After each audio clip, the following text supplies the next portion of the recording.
Galera, sejam muito bem-vindos a mais um episódio. Episódio do que, você se pergunta? Eu também me pergunto, porque eu estou sem o meu teleprompter, eu não tenho como colar, eu não sei nem em que podcast que eu tô.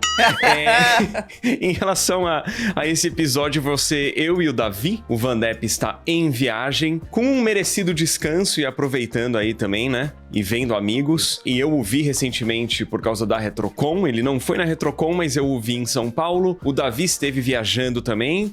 Então, com essa intro, meio que já disse pra vocês alguns assuntos que a gente vai abordar, mas o principal na minha cola tá aqui, ó. Novos vazamentos do PlayStation 6 e do próximo portátil da Sony. Inclusive, eu falei desse portátil da Sony na Retrocon, já mencionei aqui algumas vezes ele.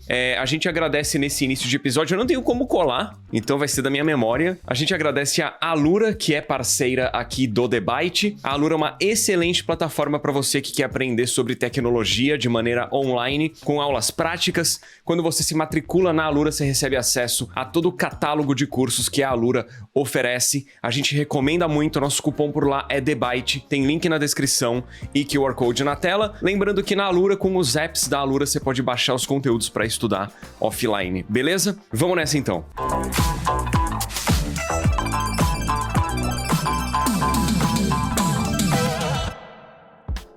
Bom, pessoal, seja bem-vindo a mais um episódio do The Byte. Dessa vez, como o Edu mencionou, ser o nosso querido Vandep, que está em viagem, mas a gente vai colocar uma foto dele aqui bem legal para nós todos nos lembrarmos do nosso querido co-apresentador. Mas vamos ao que interessa, que são os assuntos desse episódio, começando com o PlayStation 6, começando com a Next Gen de PlayStation. Segundo o canal Moore's Law is Dead, que é um canal aí bastante conhecido e famoso por abordar essa parte mais de hardware, né, voltado para o público gamer. Ele já cobriu vários vazamentos de outros portáteis, consoles, periféricos e por aí, pintaram novos detalhes dos próximos 2 aparelhos que vão compor a Next Gen de PlayStation, e os dois vão sair mais ou menos, segundo o vazamento, entre 2027 e 2028. O primeiro desses consoles vazados, digamos assim, é o sucessor mesmo do PlayStation 6, que seria, segundo o vazamento, mais potente do que o PS5, mas não muito, seria só 3 vezes mais potente que o PS5 base, mas também teria um foco mais, assim, pesado na redução de custos,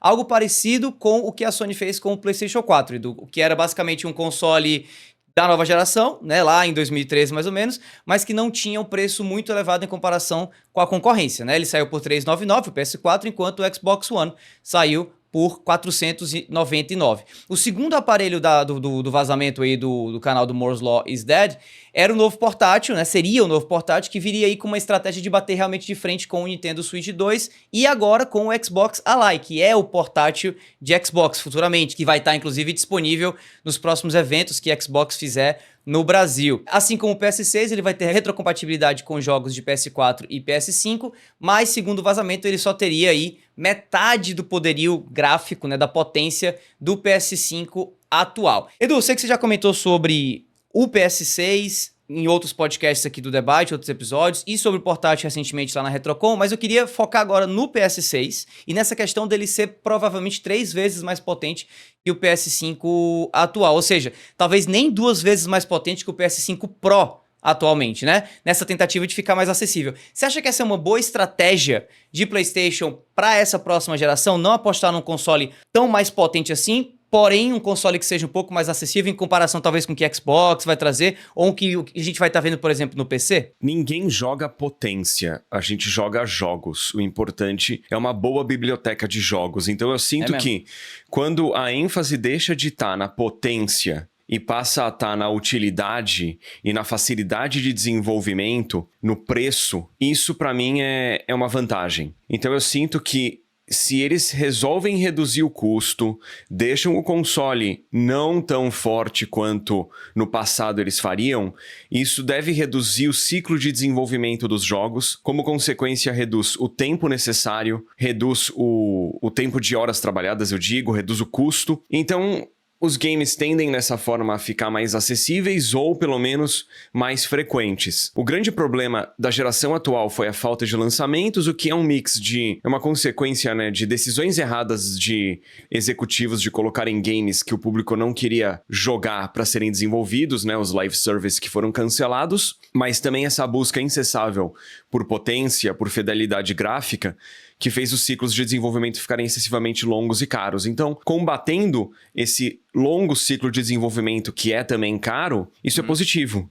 Eu acho que é uma boa estratégia, e vale lembrar também que quando a gente fala em potência, hoje em dia isso é muito mais relativo do que era antes, porque antes a gente tinha, sim, uma relação direta de potência e resultado final em relação aos gráficos, em relação a possibilidades. Mas hoje em dia, com tantas tecnologias de upscaling, geração de quadros e tal, a gente tem que pensar mais na questão da arquitetura, na questão de features disponíveis e não na potência bruta. Eu não sou tão fã de geração de frames, mas eu acho que bons sistemas de upscale via inteligência artificial, isso é bem-vindo, quando é bem feito. Eu não sou muito expert nesse assunto, e eu até mesmo bato muito na tecla aqui de que eu quero muito acreditar que, por conta exatamente do que você mencionou, por conta de geração de quadros, por conta de novas tecnologias hoje de upscale, a gente pode ver em consoles até mais fracos do que o PS6 que tá vindo aí, ou mesmo o portátil, ou o PS5 atual, como é o caso do Nintendo Switch 2, jogos robustos, jogos pesados, como eu espero muito que a gente veja um GTA 6 no Nintendo Switch. Posso estar enlouquecido da cabeça aqui, mas quando eu penso hoje em dia em potência gráfica... No Switch 2, você disse. Perdão, no Switch 2. Quando eu penso em potência gráfica, eu penso muito mais hoje nessa relação entre a potência relativa do console e o que o console consegue fazer com tecnologias de upscaling e geração de quadros do que qualquer outra coisa. E eu não acho que seria impossível imaginar, por exemplo, entrando um pouco agora na questão aí do portátil, um portátil com metade do poderio gráfico do PS5 atual, mas naquela mesma promessa do Xbox Series S de rodar todos os jogos da nova geração. E aí eu queria te perguntar sobre isso, porque eu não acredito que a Sony vai lançar 2 consoles para a próxima geração, voltando ao que foi para mim um dos maiores erros estratégicos deles, da época dos portáteis versus consoles, que foi com o PS Vita, né? Aquela tentativa de lançar para o PS Vita, não é nem versões, mas lançar novos jogos de franquias que estavam rodando no PS3 e que acabaram logo não tendo mais suporte, né? Você teve um Uncharted exclusivo de PS Vita, como esse Uncharted não foi o maior sucesso de todos os tempos, nunca mais a gente viu outro jogo da Naughty Dog pesado pro PS Vita. Eu acho que se a Sony vai com uma proposta de tentar bater de frente com o Nintendo Switch 2 ou até com o Xbox Ally, ambos que têm essa promessa de, não, a gente vai rodar todos os jogos do console atual, da nossa plataforma atual, da nossa base atual. Eu acho que o portátil novo da Sony vai ter essa mesma promessa. A gente vai rodar os mesmos jogos que vão estar rodando no PS6. O que é que você acha disso? Assim, você acha que é possível a gente ver isso acontecer? Ou realmente a Sony vai entrar com uma estratégia de novo de ter uma biblioteca para o PS portátil junto com retrocompatibilidade e uma biblioteca separada para o PlayStation 6? Eu tenho quase certeza de que vai ser uma biblioteca unificada. O que você joga no seu portátil, você joga no seu console caseiro. Eu não sei se esse portátil vai ser híbrido, tipo o Switch 2, de você ter uma saída HDMI dele ou algo semelhante, talvez. Mas pensando nesse portátil com uma tela de resolução 1080p, 60 fps, talvez 120 fps, mesmo que ele tenha potência reduzida, ele vai conseguir rodar os games com um nível de qualidade adequado, porque a questão é que o Play 5 ele foi feito para ser utilizado em telas 4K. Os games não necessariamente e normalmente não estão em 4K nativo, mas eles tentam de alguma forma chegar numa resolução mais alta e fazer o upscale, sei lá, de 1440p para 4K, né, de 1800p para 4K. Agora, numa tela menor, é mais fácil você manter a resolução que você quer. Ainda mais que quando esse portátil sair, a gente vai ter uma tecnologia melhor de upscale novamente, né? Então, eu acho que quanto à potência desse portátil para ele rodar os games equivalentes do PlayStation 5 base, do PlayStation 6 até, isso aí é tranquilo. Eu não vejo muita dificuldade, desde que a tela seja adequada. Se colocar uma tela 1440p, aí é um problema. Mas eu não acho que isso vai acontecer, porque o 1440p, pra você ter vantagem, a tela teria que ser muito grande pra ser um portátil. Você acha que não tem possibilidade nenhuma, então, de uma tela abaixo de 1080? Tipo assim, 900p, 720p? Então, pra mim o ideal, sinceramente, era 720p ou 900p, que nem você falou. Mas eu acho que as pessoas elas são tão fixadas em resolução que pro marketing do console, se eles fazem algo abaixo de 1080p, as pessoas iriam chiar sem nem saber do que elas estariam reclamando. Pode crer. Eu fico pensando assim, se esse console portátil da Sony tiver realmente essa capacidade de rodar todos os jogos do PS6 de maneira portátil, mesmo que com resolução mais baixa, significa então que a gente vai ver GTA 6 rodando nesse portátil, né? E aí, se esse portátil da Sony roda GTA 6 portátil, né, na versão portátil, mobile quase, assim, né, de você levar pra cima e pra baixo, e o Nintendo Switch 2 não rodar, não for possível, não for capaz de fazer isso, aí eu acho que a gente vai estar vendo a Sony, de fato, tirando o market share do Nintendo Switch 2, né? Você imagina essa sendo a grande sacada ou tem alguma outra estratégia que a gente não tá antecipando aí que vai fazer esse portátil ter sucesso, já que o Nintendo Switch 2 hoje é o favorito de todo mundo, né? Eu acho que não tem ninguém hoje que tá pensando assim, não, eu vou guardar dinheiro pra comprar o Xbox Ally ao invés de comprar o Nintendo Switch 2. Eu acho que tá todo mundo indo no Nintendo Switch 2 e talvez indo também no Xbox Ally no futuro. O que é que você pensa disso? É que eu acho que são públicos bem diferentes, os do Switch 2 e os do Xbox Ally. Em relação à PlayStation, eu acho que ela busca mais tecnologia e mais potência do que a Nintendo busca, isso já há muitos anos, desde o Nintendo Wii, né? Que nem saído HDMI tinha, e ele buscava 480i, 480p, era um console analógico, e a concorrência, né, o 360 e o Play 3 já eram consoles da era digital. E 720p, né? Pode crer, no máximo. Era difícil passar disso, alguns até passavam. Mas nesse contexto, eu acho que existe uma grande chance do PlayStation portátil próximo que ele seja bem mais potente que o Switch 2. E já tenha acesso a tecnologias que o Switch 2 não vai ter. Então, dentre potência elevada, maior, e acesso a mais tecnologias, eu acho que existe a chance, sim, de um GTA 6 rodar no PlayStation portátil, vai rodar, mas esse GTA 6 não rodar no Switch 2, ou das versões serem drasticamente diferentes. Agora, eu sinto que o Switch 2, ele deve dar conta de um GTA 6. Mesmo que numa versão um pouco capada, sabe? Menos NPC simultâneo na tela, menos elementos, menos carros, mas eu acho que ele consegue. Eu vejo muito pelos trailers que estão saindo agora, o quanto GTA 6 é um jogo lindo, é um jogo cheio de detalhes, mas eu acho que é um jogo que vai trazer, digamos assim, a possibilidade de você escalonar para baixo esses gráficos para deixar realmente o jogo passível de ser rodado em um PC menos potente ou até mesmo num console mobile, num console portátil como o Nintendo Switch 2, né? Antes de passar a bola para ti de novo, eu queria aproveitar já que a gente tá falando de GTA 6 para comentar rapidamente um outro vazamento que saiu recentemente, acho que um dia anterior a essa data de gravação do nosso episódio, que tem a ver com uma possível tentativa aí da Rockstar de limitar bastante o acesso, praticamente, assim, fechar o acesso de GTA 6 por parte de pessoas menores de idade. Faz todo sentido do mundo, né? Porque GTA 6 vai ser um jogo com temática madura, com, enfim, com sexo, com violência, com drogas, tudo aquilo que a gente, inclusive, espera de jogos da Rockstar. Mas me vem um pouco à cabeça, e eu acredito que até as pessoas que estão acompanhando a gente aqui no podcast podem comentar, né, nesse episódio, que muita gente teve a sua primeira experiência com a franquia GTA com menos de 18 anos. Como é que você enxerga isso pro lançamento, pra estratégia de lançamento de GTA 6?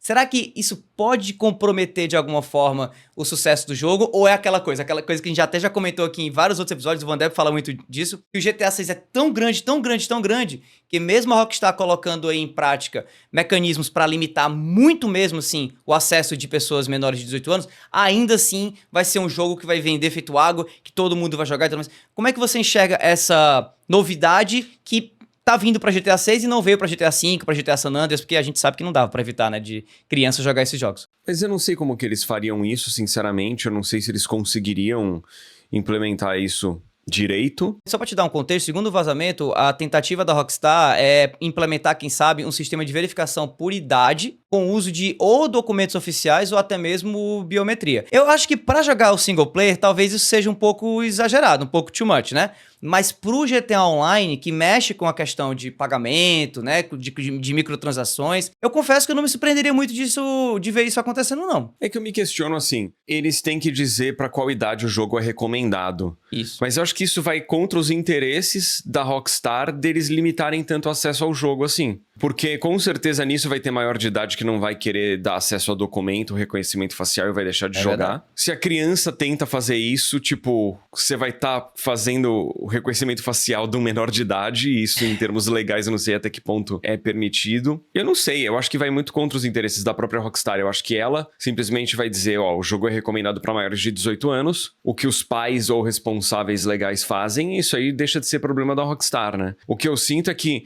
quando a gente era criança, os nossos pais não tinham o conhecimento de games que a nossa geração tem. Então eu limito muito o acesso do que a minha filha joga porque eu manjo de games.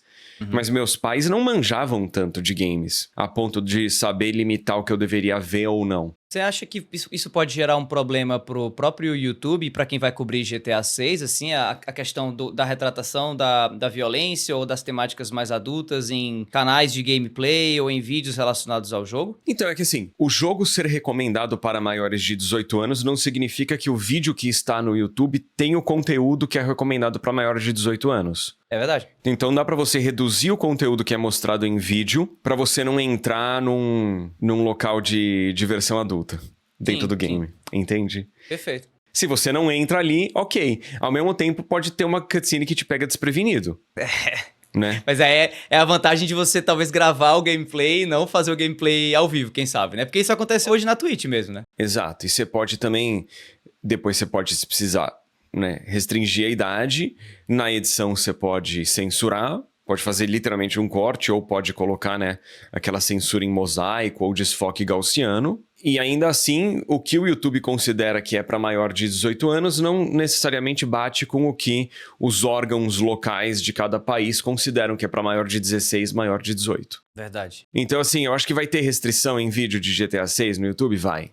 Vai ter por causa de conteúdo do jogo? Vai ter por causa de trilha sonora? Vai. Mas não significa que todo o conteúdo do jogo deve ser restringido. Verdade, tem razão. Mas eu acho que a gente vai estar entrando num novo horizonte, assim, de discussões a respeito, de novo, né, do impacto dos jogos na sociedade, de como que a gente controla isso, de como que a gente vai ter que lidar com a relação pais e filhos do acesso a jogos e a retratação de violência. Eu acho que vai vir toda aquela discussão de novo, porque GTA é GTA e realmente vai ser uma mudança extremamente significativa na nossa sociedade aí ano que vem. Quem sabe em maio, quem sabe em outro mês se o jogo adiar. Como é que tá pra finalizar esse papo? Como é que tá aí a tua percepção do teu GTA Watch aí? A gente vai ter mesmo GTA 6 vindo em maio ou na tua cabeça vai dar uma atrasadinha? Ah, não faço ideia. Por mim, atrasava de novo. É? Pra setembro?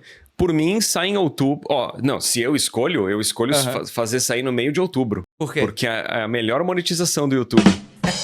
É verdade. Aí o editor bota catinho. Tipo, se eu posso escolher é outubro, cara, que já é um mês também que eu sei que eu vou estar focadaço, assim, em produção de conteúdo, que é quando vem mais lançamento, a monetização é melhor. Mas no fim, a época que sair, saiu. Tipo, Resident Evil Hacking pra mim é um jogo gigante, vai sair em fevereiro. Só vamos. Galera, bora para o Boletim Nuvem. A Nuvem, vocês sabem, é parceira aqui do The Byte. A Nuvem é uma publisher brasileira. A Nuvem vende chaves de jogos, gift cards, tudo em preços excelentes. E uma das vantagens de você comprar na Nuvem, além de preços bons, é que você consegue acumular drops, que é um sistema de cashback da Nuvem. Conforme você compra na Nuvem, você acumula drops que você pode usar para pegar um desconto nos games que você comprar por lá depois. Acertei tudo sem o teleprompter. Que é isso? Aí sim. Só pra te falar. Caraca, mas também eu faço isso há quanto tempo, né, mano? Que é isso, pô. Não tire o crédito não, Edu. Que é isso, cara. Isso é muito não, bom. É o mínimo. Enfim, toca aí, Davi, qual que é a próxima pauta? Vamos falar ainda, vamos continuar falando desse profissionalismo, ou quem sabe da falta dele, não sei, vamos discutir, porque a gente vai falar agora um pouquinho de criação de conteúdo e mais especificamente de um dos cases, assim, que na semana passada mais, enfim, ganhou aí os comentários de internet, de redes sociais, Twitter, Instagram, que foi o caso da influenciadora Camila Frender. Inclusive, se eu estiver falando o nome da Camila errado aí, por favor, me corrijam nos comentários, que ela na semana passada foi chamada para participar do Vênus Podcast, que é um podcast do Grupo Flow, muito conhecido, tá lá com a Yasmin apresentando e tal. E aí, eis que quando ela chegou lá no endereço pra participar do Vênus, ela descobriu que na verdade ela tá participando de um outro Vênus, o Vênus Talk. Esse outro programa foi quem chamou ela pra poder participar, a assessoria deu ok, ela também aceitou meio sem saber e só percebeu a confusão quando começou lá a gravação, né? Quando sentou no estúdio, estranhou um pouquinho o estúdio, não sei aquilo que ela estava acostumada, e obviamente a apresentadora que não era a Yasmin. Mesmo assim, a gravação aconteceu, o programa foi ao ar, e aí ela depois aproveitou, né, toda essa maluquice, digamos assim, que aconteceu, para explicar o assunto e para ganhar, querendo ou não, alguns biscoitos nas redes sociais, porque eu fui dar uma pesquisada depois, porque eu não conhecia muito a Camila em si, mas ela tem um pouco essa pegada de ser, eu não digo um pouco assim, a avoada, né? Um pouco distraída. Mas é aquela história de tipo assim, ela não liga muito, sabe? Ela muitas vezes reclama de pessoas que pensam demais, que se preocupam demais. Então ela foi lá, fez o trabalho dela de como convidada, responder as perguntas que a apresentadora do Vênus Talk fez pra ela e deu tudo certo e por aí vai. O mais curioso, e aí eu quero saber o que é que tu acha disso, Edu, é que depois disso, o case, né, viralizou tanto que ela trouxe, inclusive, pro próprio podcast dela, ela tem uns 2, 3 podcasts em que ela participa também como convidada e tudo mais. Marcas começaram a fechar com ela. Então, antes da gravação desse episódio, eu fui dar uma pesquisada. Ela tá com o publi de Nescafé rolando agora, ela tá com o publi do Banco Itaú rolando agora, exatamente sobre esse caso. Sobre o caso do tipo assim, Camila, não seja tão avoada, não seja tão distraída, deixa que o Itaú te avise. Então, ou seja, no fim das contas, ela transformou limão em limonada, ganhou mais dinheiro ainda com isso, e pode ter saído com um pouquinho aí, né, de imagem de uma pessoa meio descuidada, mas acabou, quem sabe, ganhando aí a parte mais de empatia e de carisma, porque ela é uma pessoa muito carismática também lá nas redes sociais e no conteúdo dela. Antes de perguntar pra você sobre as suas participações em podcast, Edu, o que você achou, assim, como um cara que realmente, né, é convidado pra um monte de podcast, sempre participa, mas o que você achou da notícia antes, assim, em termos gerais, suas impressões iniciais? Cara, eu fiquei me questionando como que uma parada dessas acontece. Porque comigo nunca ia acontecer, de jeito nenhum. E beleza, os nomes, ambos vão verem a mesma palavra, é confundível. Mas assim, em toda a comunicação que eu já fiz de participar de podcast, sempre tem a instrução.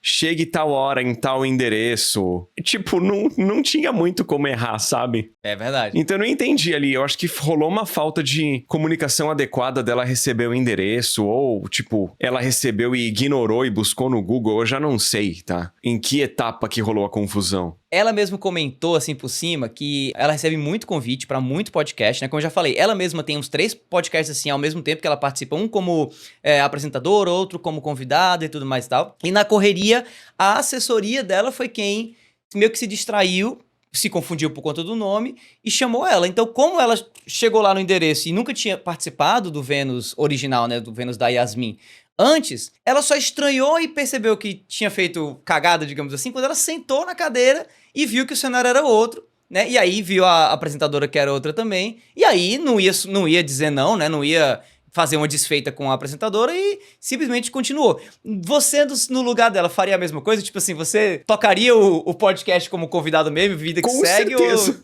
Com certeza. Só deixando claro que, tipo, depende... Bom, depende, né? Depende do que as pessoas iam falar, cara.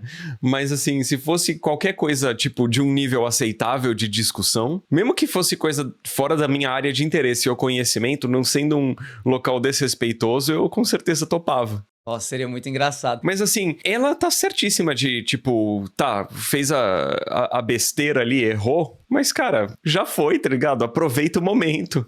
Agora relaxa e aproveita, né? Exatamente. O meu equivalente aí é a galera fazendo um meme do impressionante. Geometria, Kojima. Tipo, eu fiz o negócio de maneira natural. A galera, tipo, quis viralizar isso aí. Só vamos, cara. Só vamos. Abraça a causa. Eu gostei do trecho do podcast do Flow que você participou lá na Retrocon, a gente vai até falar sobre Retrocon daqui a pouco, em que ele mencionou que ele te viu antes, né, de você gravar o vídeo, ele foi lá te visitar e tal no Canadá, e ele falou que você apresentou a mesma cena de Death Stranding 2 pra ele, e você fez o mesmo comentário, tipo assim, olha essa geometria, tipo assim, ele viu o meme antes do meme acontecer, né, pro pessoal que acha que você planejou, tipo assim, meticulosamente, não, eu vou falar essa palavra, porque essa palavra vai viralizar, inclusive se você quiser falar um pouquinho dos bastidores disso, assim, e desse momento que você falou pro Fênix, foi legal. Aquilo foi a minha reação natural mesmo. Era a minha primeira vez jogando. Quando não é, eu aviso, né, que não é a primeira vez jogando. Era a minha primeira vez jogando e eu fiquei impressionado. Foi literalmente isso. E aí eu fiquei, tipo, eu mostrei aqui em casa pra minha esposa o trecho. E ela também achou impressionante. E quando eu gravei aquilo, depois eu editando o vídeo, assistindo, eu falei, nossa, cara, minha reação, ela tá, tipo, bem intensa, né?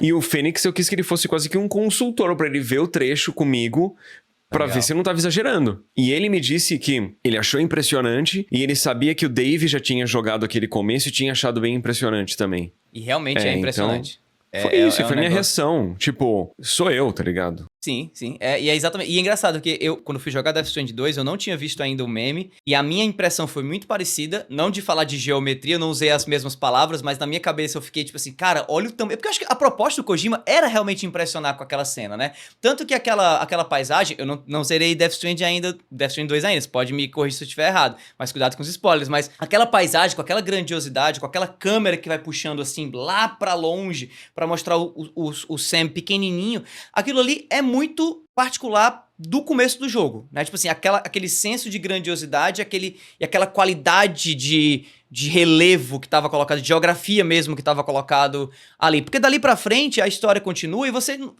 tem alguns momentos desse senso de grandiosidade, mas não no nível que era aquele momento ali.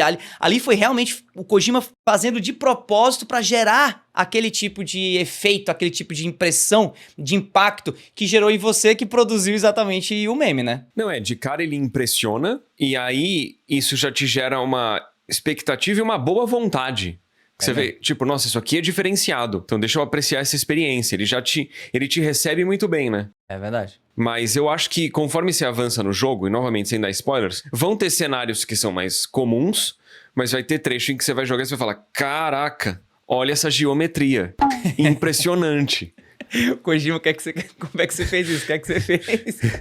Pra gente se manter na pauta, voltando a falar um pouquinho da questão dos podcasts, um negócio que eu acho legal a gente comentar rapidinho, que assim, eu já participei de vários podcasts com você, né, fazendo a cobertura, né, sempre que você vem pra Retrocon, pra outros eventos, eu tô lá, então a gente junto já foi pro Podpah, né, já fomos pra Flow, já fomos pro podcast do Cross, já fomos também pro Inteligência Limitada, né, e aí um negócio que sempre passa na minha cabeça, porque eu não sei mesmo, né? Eu tô lá pra gravar, eu tô lá pra participar ali da cobertura, eu não faço parte desse momento de planejamento. É assim, o que é que passa na tua cabeça pra você escolher participar de um podcast? O que é que te interessa? O podcast, é claro que ele é importante pelo lado da visibilidade, sem dúvida nenhuma. Mas assim, o que é que te atrai participar de podcasts e que acaba gerando os sims, os aceites que você dá pra participar dos podcasts que você tem participado toda vez que você vem pro Brasil? Eu acho que é um mix de, assim, empatia com os apresentadores. Pode crer. Por exemplo, a gente queria que o primeiro podcast do qual eu participasse fosse o Podpah, pelo tamanho do Podpah e por eu conhecer o Mítico e o Igão há muitos anos, né? O Mítico eu conheço acho que de 2012 e o Igão de 2015. Pessoalmente, sabe? De se falar. E acho que pela história, assim, a gente queria o Podpah até por ele ser diferente. Porque é diferente eu participar de um Flow Games, eu tô falando com um público que já me conhece. Total. O Podpah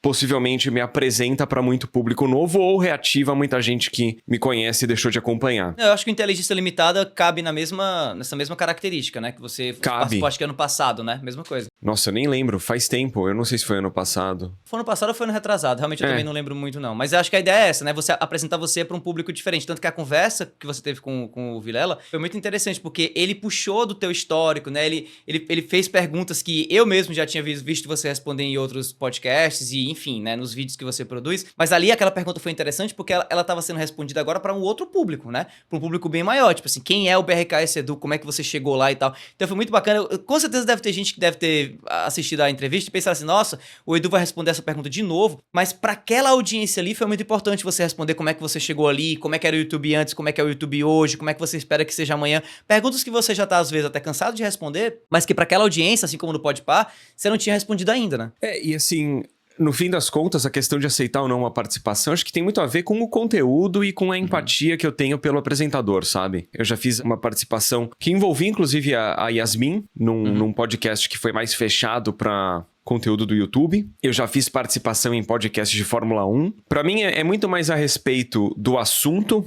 do que o tamanho do podcast. E é óbvio que um podcast maior pra mim é uma vantagem, mas eu já participei de vários que são menores com prazer, assim. E é mais pelo papo. Por exemplo, um que eu quero muito fazer acontecer é o do Amplifica, né? Com o Rafael Bittencourt, que era pra ter rolado nessa viagem da Retrocon, mas por questão de disponibilidade, agenda, não rolou, mas uma hora rola. Até porque o próprio Rafa Bittencourt, ele mudou, né? O Amplifica agora não tá mais atrelado ao Flow, ele se separou e acho que ele se mudou, inclusive tá em uma outra cidade, então o próprio estúdio tá um pouco mais distante. Vocês chegaram a ter alguma conversa pra fazer acontecer e não rolou? Fizemos o papo ano passado, início desse ano, algo assim, mas daí por questão de agenda e tal, não ia rolar. Mas eu tenho contato lá. Legal. E aproveitando que a gente tá falando aí de RetroCon, que você participou do podcast do Flow e tal, comenta um pouquinho como é que foi a RetroCon esse ano, pra gente entrar um pouquinho nesse assunto final, assim, de eventos e tal, até porque nesse momento agora, a gente inclusive adiou o episódio do debate passado, né, por conta disso, porque tava você num evento, se preparando pra um evento, eu em outro evento, o Vandep se preparando também, como é que foi lá na RetroCon e pra gente poder comentar um pouquinho também até a viagem que eu fiz e falar um pouquinho aí do Vandep que tá lá no evento de Battlefield lá em Los Angeles. Claro, a minha viagem achei ótima. O evento, a RetroCon, foi excelente. Eu fui pro Brasil só pra RetroCon mesmo. Uhum. Porque eu viajei numa quarta-feira, voo noturno, cheguei quinta de manhã. Quinta vi família, fui na montagem da RetroCon. Aí sexta, sábado e domingo, dias dedicados à RetroCon. Segunda-feira eu voltei, então eu literalmente fui ao Brasil só pra RetroCon. Espaço novo, bem melhor que o espaço anterior, mais arejado, pé direito mais alto, estandes maiores, corredores mais largos, tinha mais estande, mais loja. Eu achei excelente, assim. Com o evento comigo sempre fica a frustração de eu não conseguir atender todo mundo. Uhum. O canal chegou num ponto que eu não consigo andar pelo evento, né? Eu até tentei fazer isso na primeira RetroCon e a gente viu que não era uma possibilidade. Então, o evento em si eu vi na quinta na montagem e depois nos dias na sexta e no domingo, chegando antes do evento abrir. Nossa. Mas foi muito legal, assim, eu gostei bastante, trouxe bastante jogo pra cá, conversei com muita gente, conheci vários inscritos, revi vários criadores de conteúdo e tô devendo ainda gravar o meu vídeo do evento. As filmagens estão feitas, mas dentre viagem, resfriado, várias coisas que estão rolando, eu não consegui ainda gravar nada além do vídeo mostrando os itens que eu trouxe. E eu não tava com você nessa RetroCon, geralmente a gente tá junto, né, fazendo aí a parte da cobertura e tal, porque eu tava cobrindo pelo BRK Edu, pelo canal BRK Edu, um outro evento na China, né? Então, durante o mesmo período em que você foi chamado pra RetroCon, a gente recebeu um convite do pessoal da S-Game, inclusive eu tô aqui com a camisa do evento até, ó, da S-Party 2025, pra testar em primeira mão lá na China, lá em Pequim, o Phantom Blade Zero, né? Inclusive vai ter vídeo no canal, né, sobre essas impressões, né, onde a gente faz esse bem bolado eu e você, né, onde a questão do roteiro e tal, futuramente, porque realmente foi uma viagem muito, muito legal, foram quase 10 dias, mais ou menos, de viagem inteira, pegando Pequim e pegando Xangai, e o mais bacana é que além de ter testado o jogo em si, né, que é um jogo que tá todo mundo, assim, num hype absurdo, desde que ele foi anunciado a primeira vez lá na PlayStation Showcase de 2023, eu também tive a oportunidade de conhecer o estúdio, né, por trás do jogo, que é a S-Game, e também o estúdio de captura de movimento, que fica em Xangai, a S-Game fica em Pequim, o estúdio fica em Xangai, onde lá eles fazem toda a parte de coreografia, lutas com profissionais de artes marciais, lutadores de artes marciais mesmo, assim.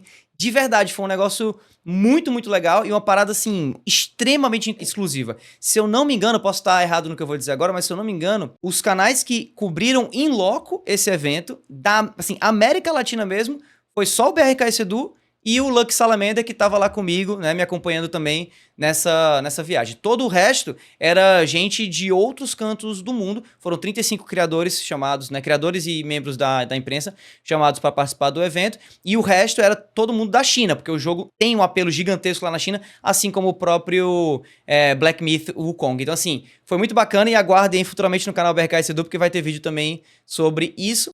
Sobre o jogo, o que eu ia mencionar, o que vai ser muito legal da gente elaborar esse roteiro é que na Tokyo Game Show 2024, esse foi o game que eu mais joguei. Porque eu fiz a demo completa dele no modo normal, que tinha 3 ou 4 chefes. Aí o pessoal falou, volta que a gente quer que você jogue no modo de dificuldade mais alta. Beleza. Voltei, joguei a demo completa de novo no modo mais elevado de dificuldade. E depois eu fiz aquela quase que uma mesa redonda com os diretores, né? Foi mesmo. Que eles ficaram perguntando impressões e eu contei o que eu achei do jogo. Então, é um game que eu testei bastante. Você testou com certeza uma build diferente, mais avançada, com features diferentes, imagino. E eu acho que eu vou poder dar um input melhor, mais relevante do que seria num roteiro que é exclusivo seu e eu só reviso e coloco nas minhas palavras, né? Com certeza, é porque você vai ter essa visão completa da sua experiência e de como o jogo tá agora, além dessa parte do estúdio, né, que foi o que eu tive a oportunidade de ver lá com exclusividade, né, o estúdio e a captura de movimento, porque no fim das contas, esse jogo ele não é só o gameplay que vai estar sendo mostrado lá, mas ele também é a história desse estúdio, que é um estúdio novo, né, um estúdio recente, que tem menos de 10 anos aí de vida, mas que já tá com o seu primeiro grande jogo, com um hype absurdo, né, então é um jogo inclusive que eu acredito com certeza que você vai possivelmente trazer trazer no canal mais vezes e quem sabe até participar de mais eventos, você mesmo no caso, indo lá com o pessoal, seja na China, seja em outros lugares, até porque eles estão rodando o mundo levando esse game pra ser testado. Eles vão estar inclusive na Gamescom agora, né, de Colônia, acho que é em agosto agora, né, lá na Alemanha, e quem sabe futuramente por aqui pelo Brasil também, já que me perguntaram muito lá sobre a Brasil Game Show. Vamos ver aí, né, notícias dos próximos capítulos. E antes de finalizar, vamos dar um salve pro nosso querido amigo Vandep aqui, nosso querido co-apresentador que está, como eu falei, lá em Los Angeles, participando do evento de Battlefield. Já terminou o evento, na verdade, acho que ele tá agora mais viajando mesmo, descansando, como o Edu mesmo falou, tá aí uma imagem dele, juntamente do Hayashi, juntamente do Funk, do Alan, da Maitê e toda a galera aí da Vandep.ag que joga, geralmente, Battlefield 6. Perguntinha final, Edu, você ficou interessado em Battlefield 6? Porque eu vi muita coisa positiva a respeito do jogo de quem tava lá. Eu vi pouca coisa do jogo. O que eu vi eu achei interessante, mas hoje em dia já é algo mais distante dos meus interesses e da minha disponibilidade. Comecei o canal jogando COD, me diverti um monte, joguei muito Battlefield no canal já também, no tempo livre, mas hoje em dia o reflexo, memória muscular não tão apurados. Eu vou testar. Disse bem, muito bem dito, muito bem dito. Bom, galera, é isso. Espero que vocês tenham curtido o episódio. Se puderem deixar um gostei e compartilhar, a gente agradece. Sigam o Debate nas redes sociais. E tamo junto, galera. Valeu!